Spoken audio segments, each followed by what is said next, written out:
Last class we talked about the creation of an increasingly nationalist Japanese identity through the imperial educational rescript.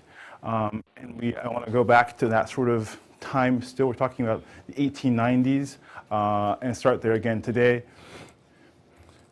One of the things that we see is that the government structure of Japan, of this new Meiji government,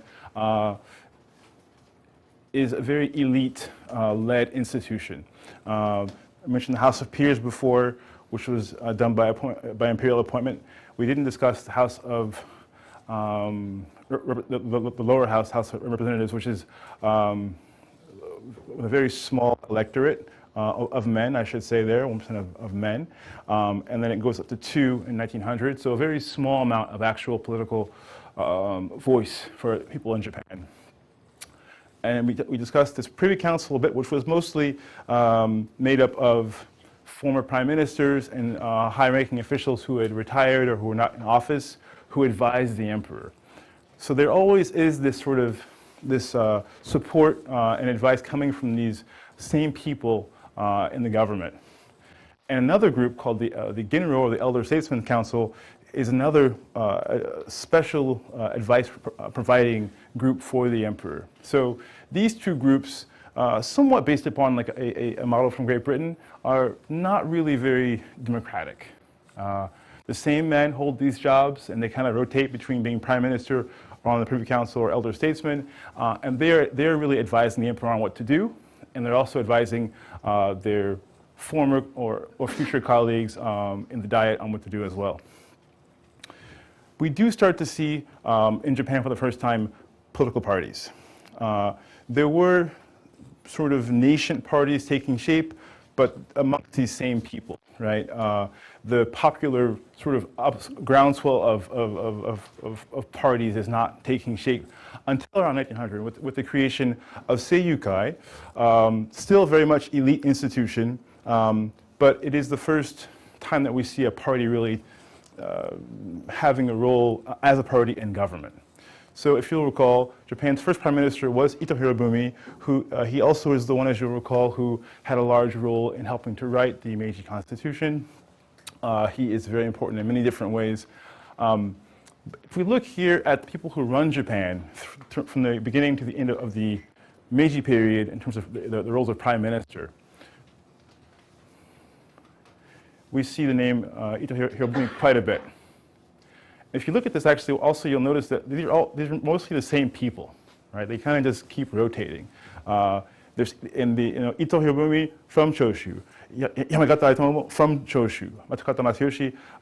These people are all from the same sort of generation of young, ambitious revolutionaries who wanted, sort of like middle-ranking figures who wanted to lead the government, and they've done so. And they stay in charge, more or less, and then their proteges, like Saionji Kinmochi, who is a protege of Ito Hirobumi, they then carry on the legacy. So the policies that take shape in the 1880s are going to be modified a bit, but we'll see sort of a continuation. We'll see sort of these things are going to somewhat stay the same or sort of grow, but they're not new policies, so to speak, that take shape. What this means is that the fear that the Japanese officials had of Japan's population being too powerful, having too strong of a voice, they're going to actually continue and become more and more precise about how they try and avoid too much, popular political power and voice. They're worried about the populace being able to influence politics too much.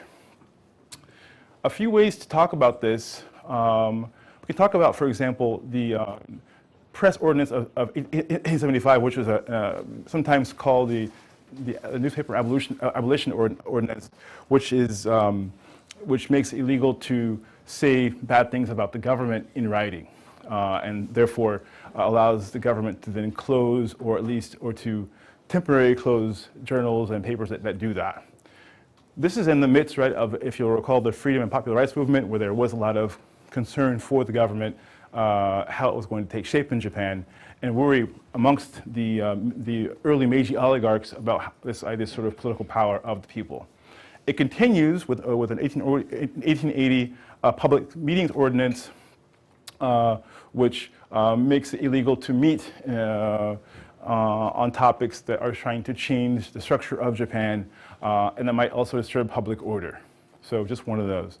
But it keeps going from there, right? And we're back in the 1880s now. Just before the opening of the Imperial Diet, the law on assembly and political societies is passed by the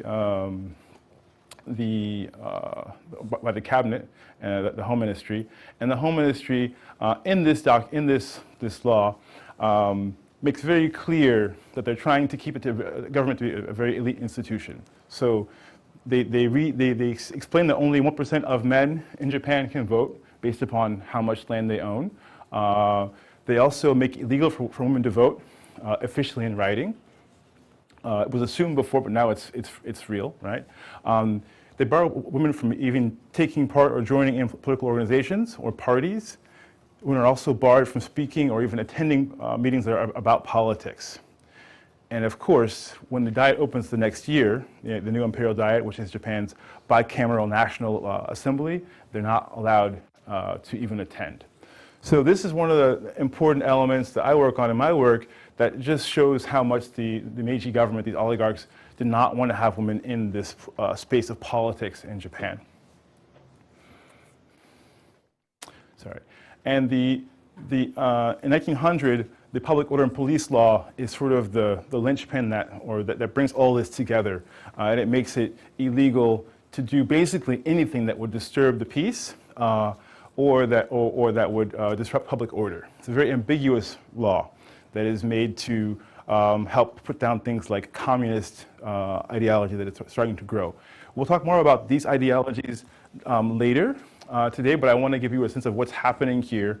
And again, this is happening in a period where we have the same people who've been in charge since the 1870s who are still now in charge, or their proteges are in charge 30 years later. So that's the context. Let's talk about what's happening in terms of industry, because this is the area where people in Japan are they're being required to do the most for Japan. If you recall, they're being asked to offer themselves to the state, but working on machines in large ways. But the fact is that this is hard work. And so these people are going to be the ones that are going to begin to disturb public order and to have concerns about their well-being and to push perhaps these kind of officials to want to suppress popular dissent. So Japan industrializes extremely quickly. And we're still today unpacking this, but in the entire world, perhaps, there's not a place that has industrialized the entire country so quickly as Japan in the late 1800s. So we have a trend of already slowly happening, urbanization happening, moving from various places to Japan's major cities, but it really accelerates from the 1880s. We have, as we discussed, we have ways of taking trains now that are going to allow people to move more and more quickly from the countryside. We have rural flight. But interestingly also, Japan also explodes its capacities, right, to produce raw metals through mining. They increase it within 20 years by 700%, especially coal and metal mining. Huge, right? And these are key elements, as you know, to have an industrial country, to have these kinds of resources. The same time period also is a time period where Japan's infrastructure to support industry takes shape, and this is the creation of conglomerates that in the same bigger company house a banking entity, a transportation company, a trade company, a mining company, and a manufacturing company, all in the same sort of super company. This takes shape in the 1870s and 1880s, the first big one being Mitsubishi, which was founded for that purpose, and it'll become a model that has been around in Japan since that time period. So this is an important element that makes possible all of this expensive mining and these kind of projects, and also loans to sometimes impoverished government. I mentioned the way to get me around. We have railways that are privatized and are growing throughout Japan. tying people across Japan together on faster and faster networks. And then we also have an increasing attention to military production. This is going to happen, as we'll discuss after your exam, in the context of an increased imperial presence overseas, and the need also for Japan to compete and perhaps defend itself in a global sort of military context. But the biggest story, I think, the biggest two stories are the coal mining world and the world of textiles. Textiles is where Japan is going to become extremely important. It just so happens that as silk, which mostly comes from Italy, goes through a silk blight, and then we start to have other issues as well, some unrest as well, and silk is unavailable from Italy, that Japan steps in and becomes the most important silk exporter in the world. China also very high on this list, but a lot of things happening in China make their ability to export silk is compromised. So this is a big change for Japan, silk. The other one I want to mention also is cotton. Another thing that is not Japan's sort of advantage, but they're able to develop this when European and North African markets dry up in the early 1914-15 period, the first part of the First World War. So Japan is, in textiles, going to become a global leader very quickly. And to get there, I'll talk about that in a little bit, but as you guys discussed last class, some of you who chose personas who were in that context, it required a lot of human labor. Let's talk first of all about the industrial side of things and coal. So this map here shows a lot of the most important coal sites that made Japan what it became. And again, there was coal mining before in Japan. It was not a new thing, but it wasn't a very important thing because there was no need for steam engines or for the combustion to drive trains, these kinds of things. So this is a new kind of pressure. And the 1880s is a time of just extreme expansion of coal mining in Japan. So there's not even I can't even talk about how big this is. But anyway, let's move on. So this shows you, though, and what you can kind of see also is the coal mining is mostly concentrated in Kyushu, down here, where there is coal, but also where there is space to actually have coal mines. And this area here, the Chikuho, the northern Kyushu area here, is going to become sort of the Manchester, if you will, of Japan.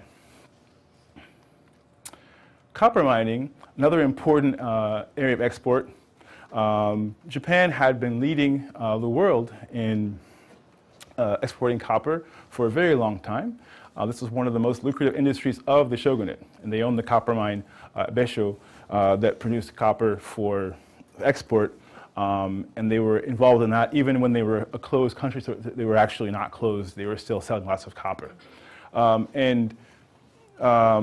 This is actually from a different slide. I'll keep that for later. But Japan's exports in 1890 included 5% of which was copper. So an important part of their industrial exporting process was copper. This gives you also a sense here of the kind of growth that happens in the industry once they begin to mechanize and industrialize, right? Having more copper and also much more coal, a lot more. So you can kind of see how I talked about this increase of sevenfold. This is what that would look like in terms of tonnage per year. So let's talk about the other important element here, and that is the world of silk. I think it was it Tora who was a silk worker?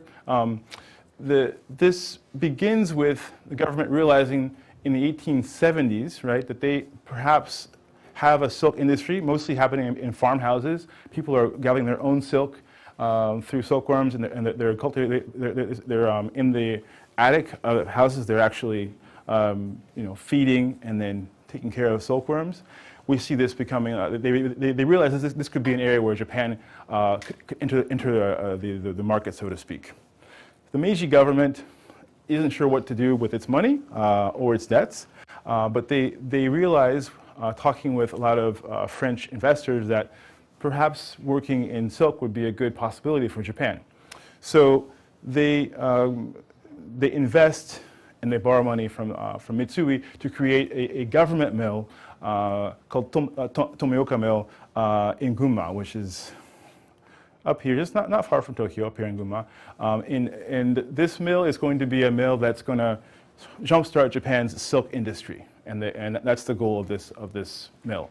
They hire French advisors and also overseers, and they bring in on loan, in fact, the latest French silk reeling equipment, and it was a beautiful facility.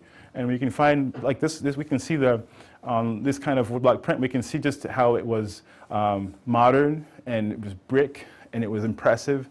And people would come and they would visit, they would tour it. And to populate this, they had to find who would be, able to do this work, and they weren't sure. Men were not very good at uncoupling silk from the silkworm's production, so they actually thought of looking at women who were doing this oftentimes at home anyway.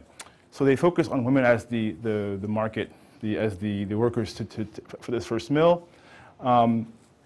Initially, they couldn't find people to do this work. No one wanted to come work in a silk mill. It was not for them a very attractive prospect. And then they had to actually put out calls for applications, and then they actually had to put pressure upon some of the former daimyo to send their daughters to come do this work because it was not attractive. Because of that, though, they took really good care of the workers. So the workers who were chosen or who volunteered and were chosen to work at Tomioka, they were well trained. They even had classes at night, they were well fed, and they became like teachers of silk mill processes in other mills throughout Japan, mostly coming from the samurai class. This is how the government thought that they were going to, make silk a national industry, was through this. Yeah, Nolan. Would daimyo be like disrespected by that? Is that like a... Yeah, they were pretty pissed off, but they also realized that this was a chance for them to sort of perhaps make a good impression on the new government, and perhaps get a better position, maybe as a prefectural governor, and also a way to make some money. So they were not all doing so well economically. So it was a bitter pill to swallow. Good question. But the reality quickly turns different. So let's talk about what's happening that turns the silk mill, which is beautiful and pristine and mechanized and well lit, into a workshop. It has a lot to do with the deflation that is carried out under the finance minister, later prime minister, Matsukata Masayoshi. By the 1878, 79, by the end of the decade, the Meiji government has not done well. They've invested in industries that they have to sell. They're nearly bankrupt. Their loans are doubled, and they're still overdue. They tried printing more money, but that caused inflation.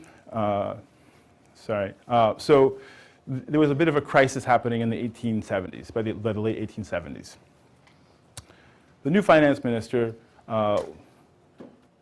applies very dramatic pressure to the market and policies to try and change things. Matsukata is worried also about how much money is in circulation. So essentially, he tightens the belt by going the opposite direction, providing extremely by decreasing government spending, which is always a good idea, I suppose, but also by increasing taxes. And if you recall, taxes were already a bit of an issue for people who were sick of paying taxes for things like schools. Now we have more taxes because the government's broke. They make Japan go on to the silver standard for the first time.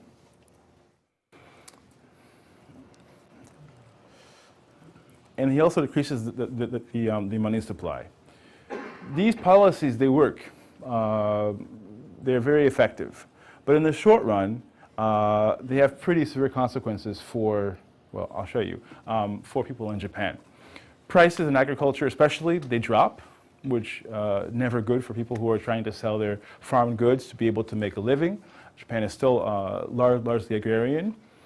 We also see that farmers who are now in difficulty are going to rush to get loans to make up for the lost income, and that they still are unable to pay back these loans. There are foreclosures. And on top of that, there was a big crop failure due to a very wet season in 1884, a wet fall harvest season. So even though the economy was stabilized, these different elements made it very hard to be a farmer. So why am I mentioning this at all? Let me ask you, why am I talking about farmers and loan defaulting after talking about the silk mill? Anybody in the reading or just through being geniuses have any idea where I'm going with this? Yeah, Beck? Farmers had to send their daughters to the silk mill to make money. Yeah, right. So exactly. Thank you for that. So this is a perfect situation for these farmers to then look for another place a way to feed their families, and silk mills come up as a very good way to do that. The system that takes shape in the Meiji period puts women largely in silk mills. About over a half of the workforce in industrial labor in Japan before 1912 was composed of women, mostly from this rural class. They would talk with usually their parents would discuss with a recruiter who would come around to these areas and offer a contract, and then they would go. The contract was one that would stipulate things like the pay and the hours, but it was full of caveats. And the most important caveat was that your money was kept at the mill, and your food, lodging, all that was paid for by the mill out of what you earned, and the rest would go back to your family. So they would be able to then do well and survive and live. But that there are also lots of ways in which your income could be decreased. So, and you couldn't just leave the mill either. This was your contract to work at the mill for 2 or 3 or 4 or 5 years. So it was a very difficult situation, as some of you had read about, to be in and also to get out of. At Tomioka, this idea of a factory system that was paternalistic and that was like the household system more or less, right, was the norm, with male figures of authority and women working in the mills.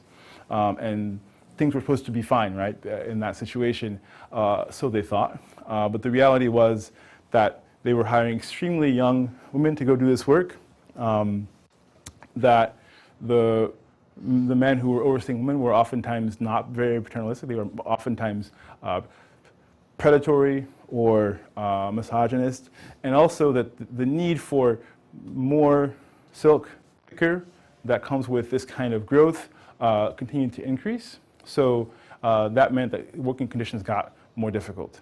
A key change also is the government, in its inability to be able to pay off all of its debt, sold its 30 or 40 national silk mills to private companies, and increasingly private companies are going to be the ones to have silk mills. So the private companies are even less interested in trying to look benevolent and to carry out some sort of a social project through the mills. They want to just make money. So the reality of working in mills was that there was a lot of overtime that was not part of the contract and that was unpaid.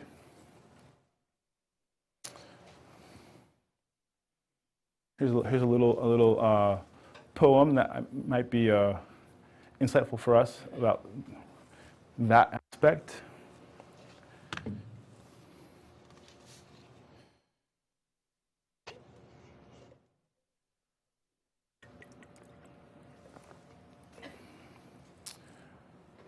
So like this is a poem written by a silk mill worker. What is the What is like the, like, I mean, this metaphor here, the dead trees and the mountain, like, what is up with the trees? Why the tree metaphor?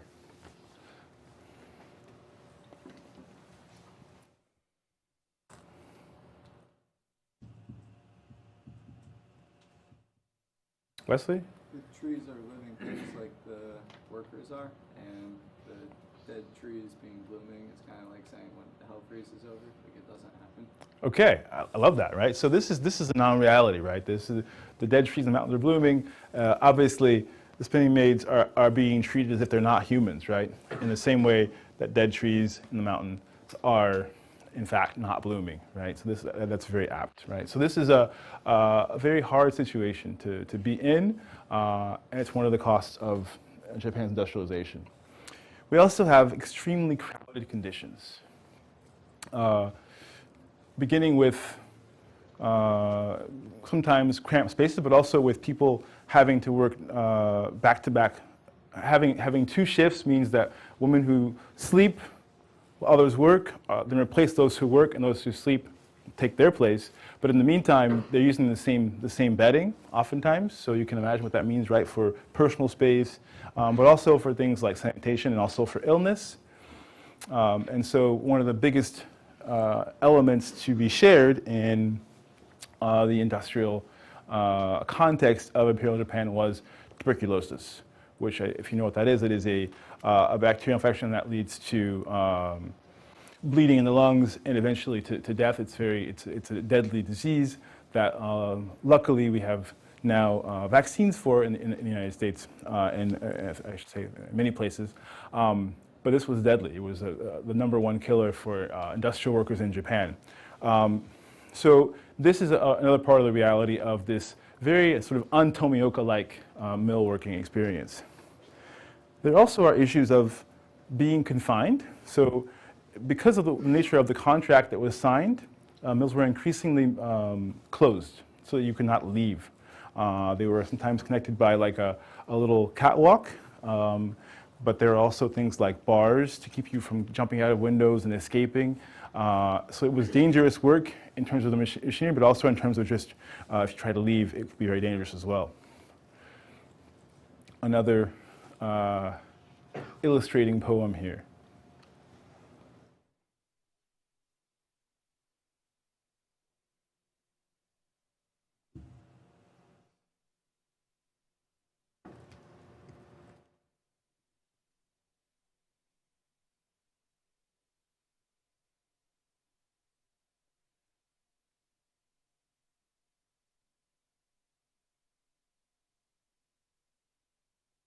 You can, I think, really sense the panic, right, and the frustration and the feeling of being confined in this poem.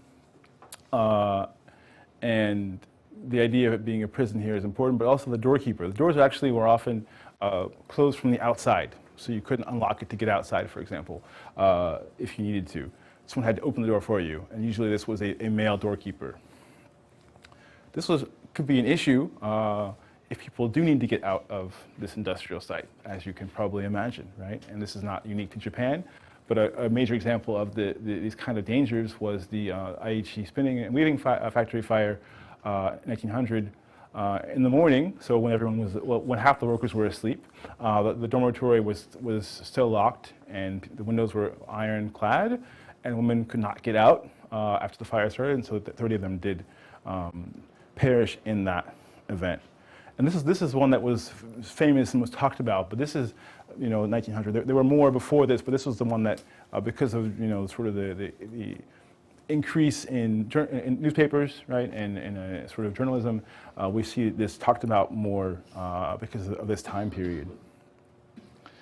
And we can also imagine, right, having male overseers and female workers who are not able to leave, right? You can imagine the gender dynamics that are very much skewed in favor of the men and that lead to sexual dynamics of exploitation, also very common in these places.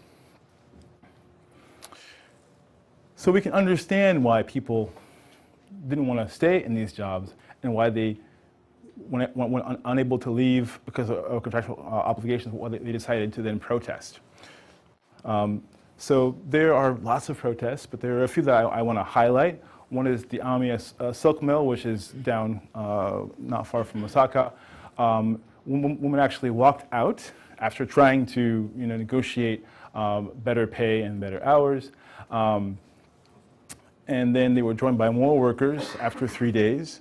And they essentially complained about all these things, and the wages did not go up.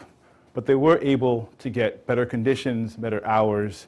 And I think at this point, we also can see sort of the lingering sort of like recollection of the promise of paternalistic, benevolent care in the factory. The government said, yeah, you should fix these things. The owners felt responsible, so they did what they could, besides the money part of things to help with the hours and the conditions. But this will not always be the case. In Osaka, another a bigger strike 3 years later. The men in this case joined the workers, the women workers, and with a 6-day strike. They wanted to have control over their bonuses, which, as we discussed, and say were being put back into an account that was always being depleted, right? And then sometimes sent home. They wanted higher wages. But this particular strike was not successful. So we can see a change here, right, in this time period. The other system that was notorious for bringing women from the countryside to into a system of sort of debt bondage was prostitution. The largest employer for women after textiles. This is legal prostitution. Again, through recruiters would go to villages and try and find girls or girls' families. Similarly, they also signed contracts where they owed fees to their brothel. So very parallel in many ways, right, with the factory. And what we read about is that this was oftentimes families that were selling their daughters into this life of prostitution. And prostitution mostly means prostitution here and not geisha training. But the reality is that a lot of the women who do this, who did take sign these contracts, did so knowingly and did so knowing that they were trying to rescue their family. So there is a bit more agency here on the part of these young women than we might have given them, perhaps. And they mostly came from northeast Japan, which is here in the Tohoku, an area that today is still very much, this area, it's always going to be an area that has a lot of issues. The people that will fill Japan's empire to have a better life are going from here. The place to put nuclear reactors will be here in this region as well. When there are famines in this region, they get less aid. It's an important area for these reasons, and we can see that already back here in the 1800s when it was starting to be marginalized by the Meiji government. A couple of rules, thinking about the rules that are being passed here and regulations about prostitution I think are interesting. One is Article 7 of the rules regulating licensed prostitution. The government really, the Home Ministry really tries to crack down on women's sort of freedom in the profession of being prostitutes. You had to work. It made it illegal to be to sell sex in the street. It had to be contained through brothels. You had to have permission to leave the license quarter, which is a part of the city where you're allowed to be a prostitute and to provide sex services. And the number of licenses also, the number of licensed areas in Japan also was regulated. It rose to its highest in 1920 at 550 throughout Japan. But as you can see, it again sort of resembles, right, the closed system of the factory or the brothel, in terms of freedoms. This is the Yoshiwara as it was in the 20th century, neighborhood that it was rebuilt after a great fire in Edo, but it was an area of prostitution that also had a gate and a little moat to prevent people from leaving without police permission. And here we can see women who are on display in the harimise, which is the displaying of goods. And we see a man walking by very nonchalantly.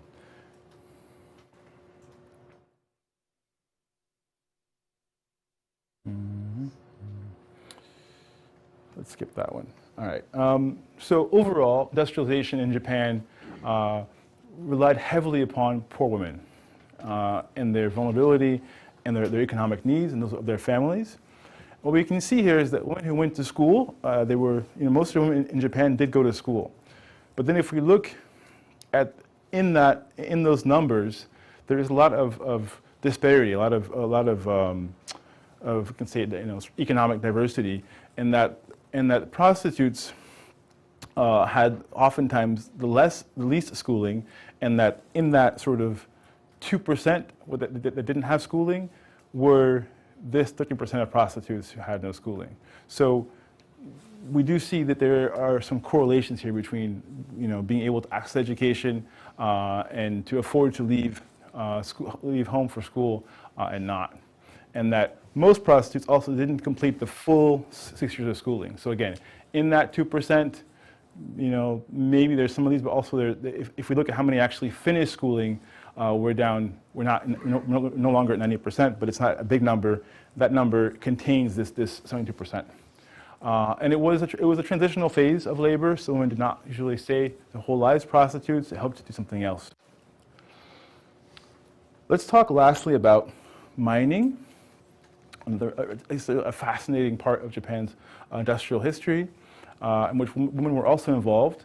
The book doesn't mention this, but in mining, we think of it as a very masculine activity, right, in Japan.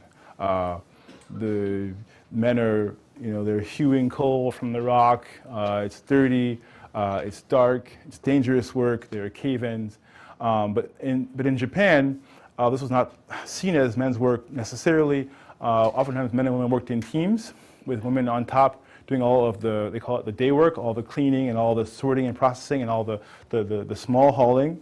And someone also worked down in the coal pits as well. And copper mining is a little different, but it also was heavily inhabited by women as well. So Ashi Copper Mine was the most important mine for copper in Japan. So the copper that comes from Japan back in 1985, most of it came from Ashio, which is here. And Ashio gives us a chance to see the sort of the perfect storm of problems that are coming together in Japan's industrialization.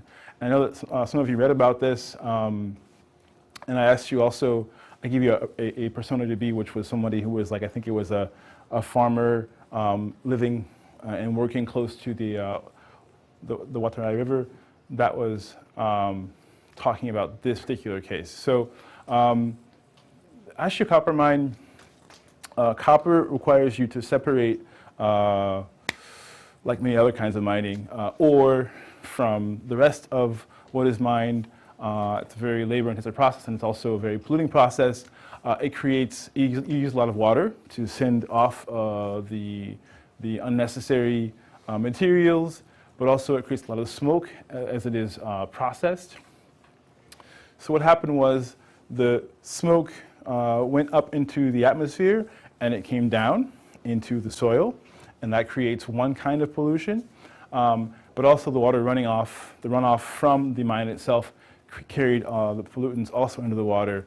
So the fish in the Watarai River Basin, Watarase River Basin, they died and the fishermen were out of work. But it gets worse. All this, the rain cycle leads to trees dying and then deforestation, some of which was carried out also by the hands of mine workers who are trying to make the mine bigger. And deforestation leads to flooding. There are 2 major floods in the 1890s at Ashio. So it's just problem after problem after problem after problem after problem. And on top of that, there are other issues as well. In general, mine workers were not happy. They were not doing an easy job. But these issues made it harder for their families working around and near the mines to make a living. but the same pressures that were making it more dangerous to be a silk mill worker were making it more dangerous and difficult to be a mine worker. Just intense 18-hour days, insufficient lighting, lack of safety protocols, not enough food being provided either, these kinds of things. And then we also see around 1895 with the, we'll discuss this more after your exam, but the Sino-Japanese War, which breaks out between Japan and China. This war requires Japan's country to feed its troops, and this takes rice directly away from everybody else in Japan. And in doing so, people who are part of Japan's sort of industrial context are underfed, and they're paying a lot of money to be able to feed themselves, to do this work. So these things, plus general bad conditions, lead to lots of strikes at Ashio over the course of about 5 years. And each time this happens, there's more and more media coverage of this discontent amongst the workers. But it accumulates into a massive riot in 1907. This is called the Ashio Riot. It's a very famous riot in history of Japan. Over 3,600 workers at Ashio. They rioted, they cut telephone cables, they attacked the buildings where all the managers worked. They attacked the station where they kept the money that was used on this site, like the, what do you call it, like the mine money, not real money, but the coupons. And they burned documents and papers throughout the site as well to make a point. And they used dynamite, which they had anyway because they were mining. So it was quite explosive, no pun intended. So this caught a lot of attention in Tokyo. And by 1907, we have the growth of a thing I want to talk about as our last element today, is who was listening to all of these people? Who was trying to hear the voices of the workers who were rioting, protesting, starving, or dying? The government was not listening to them very much. There were a few, though, in the Imperial Diet, in the lower house, who were interested in these kind of questions, but not many. Mostly it was a new group of people who were thinking about ideas like, Western ideas like socialism that were paying attention to these kinds of issues. Many of whom also were Japanese Christians, which is, I work on that quite a bit, so I can talk about that a little bit more next. So the Ashio Copper Mine riot is the biggest industrial strike to happen before during the Meiji period. So it catches everyone kind of off guard.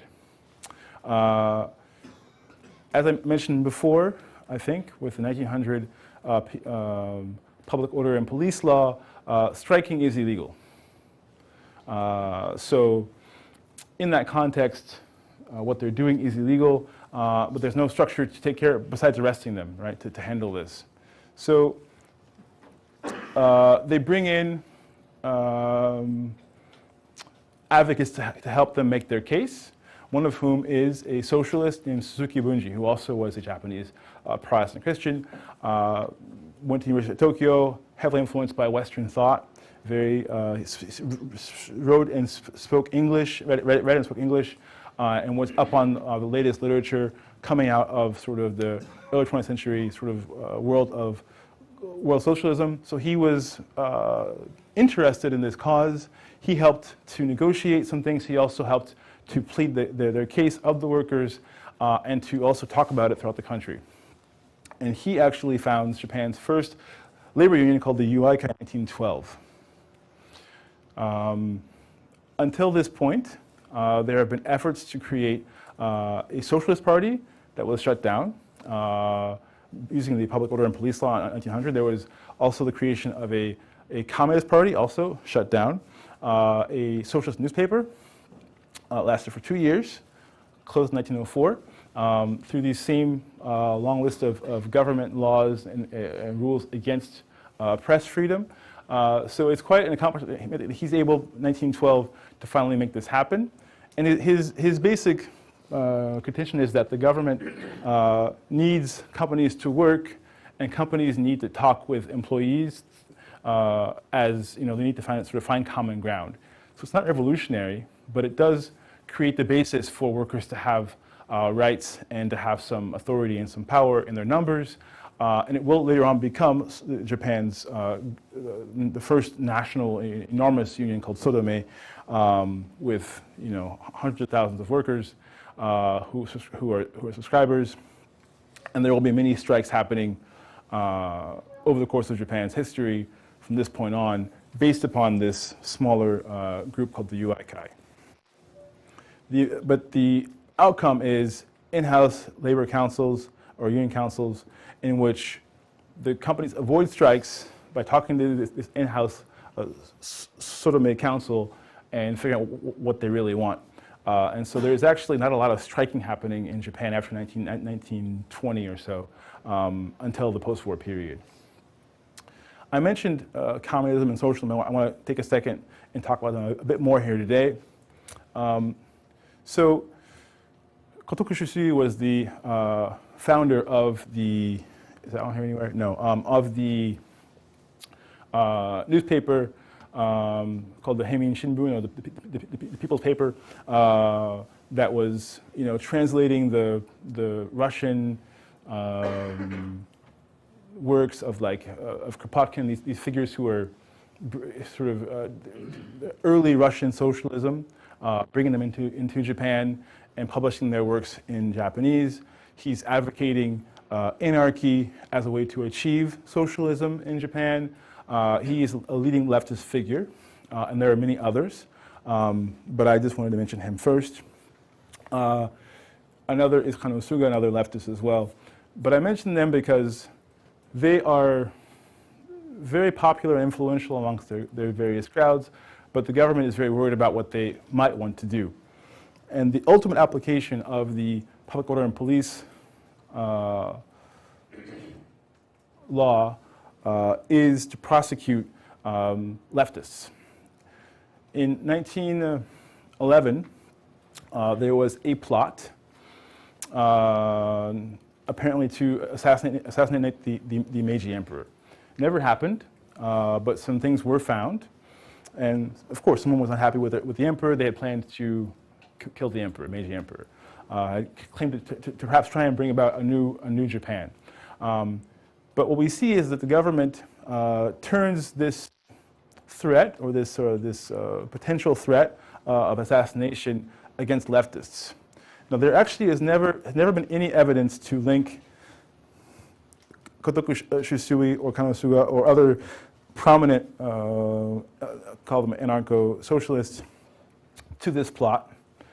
And they say that they have nothing to do with this plot. But they are still linked, and the use of the criminal code, which dates from 1899, as well as the Public Order and Police Law 1900, is used against them. They go to jail, and then the 12 most famous of them are executed. And this is the way in which the Meiji period pretty much comes almost to an end, having made an example of people who are political dissidents, but actually were not trying to kill the emperor.